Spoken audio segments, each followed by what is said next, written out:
kain po kayo sa Aria Cucina Italiana. Authentic Italian cuisine, masarap po yung pagkain dito.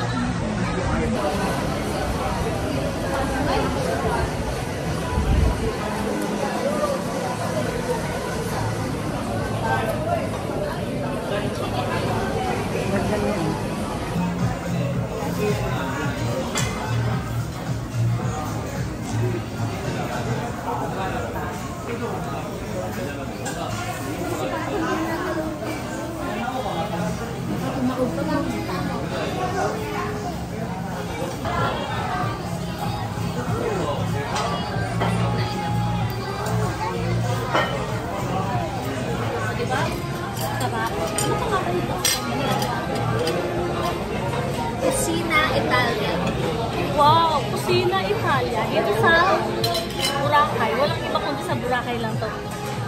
Cucina Italia. Ay, Italia. Cucina Italia. Ano? Italia. Sorry guys, mali-mali ako. Cucina Italia. Ayan. So, panibago pizza.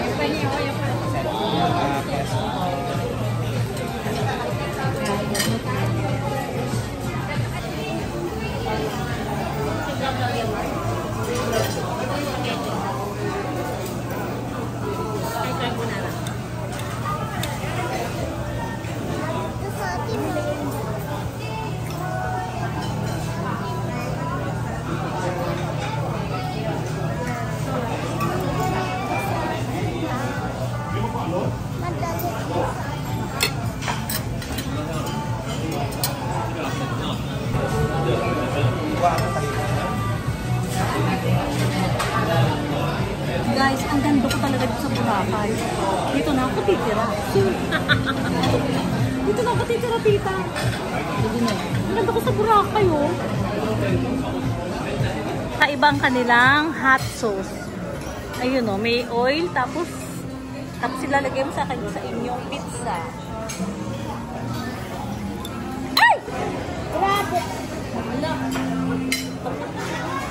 Nakasobra sa sauce.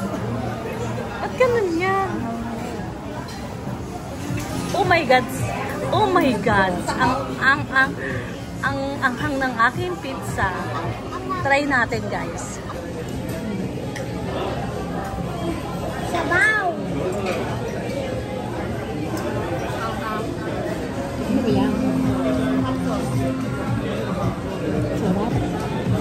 Masarapan siya. Masarapan na. Masarapan siya.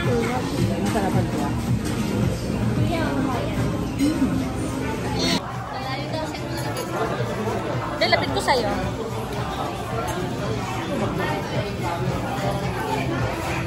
Okay. Tama ba yan?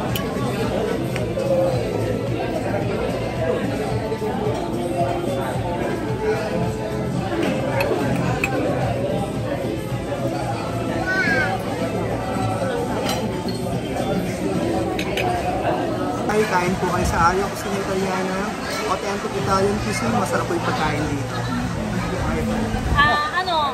Maliit na nga mundo, malapit lang sa amin yung tito niya. Pero tingnan mo yun rin siya, Cavite. Opo, sa Cavite rin po. Pero ngayon, dito kami nagkakilala sa Boracay. Ang sarap ng food nila. Ang sarap, subukan niyo pag nagpunta kayo sa Boracay. Saan nga to, kuya? Dito po sa may station, to sa may D-Mall po. Ang sarap. Ang sarap ng pizza nila, lahat masarap. Kaya ano po, kay Chong Rusty po. At sa kay ano po, kay Chang Lundi po. Opo, nasa Canada po yata sila ngayon. Hindi ko lang Canada, Australia. Ano ba siya titira? Hindi ko lang sila, ma'am. Pero medyo matagal na sila ngayon doon. Namiss ka na, namiss na namin kayo. Hindi kayo na-uwi. Uwi kayo. Nasa parang punta po kayo rin ng Boracay, Chong. Okay. Hanapin ko si Sir. Apo. Magandang kain po kayo dito. Sarap po yung pizza rito. Wood-fired oven bake. Sobrang sarap. Walang mantika. Bye-bye.